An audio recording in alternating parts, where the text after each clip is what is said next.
Negros must be able to speed things up just to be able to outrun guys like Jeffrey Flowers. Simon. Kaya mo magantay si Ira Panganiban eh.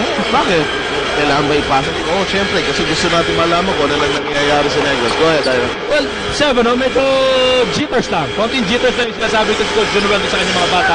Yung makikita nating play ngayon, medyo gusto nila kontrolin ito si Chris Clay. Pero mukhang sa nakikita natin, nahihirapan sila. Isa pang threat sa kanila, si B-Boy Simon.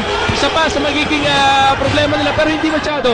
Itong si Flowers dahil malaki. Ang masarap panoorin ngayon, yung laro ng magkapatid na De La Rosa dahil first time nila magsasama sa isang team. Back to you, Seb, Danny.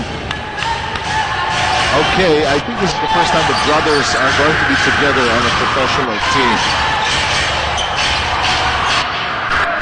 Simon. Flowers. Inside stab. No. And finally got it inside. Yan ang magiging malaking problema para sa Negros Slashers just before that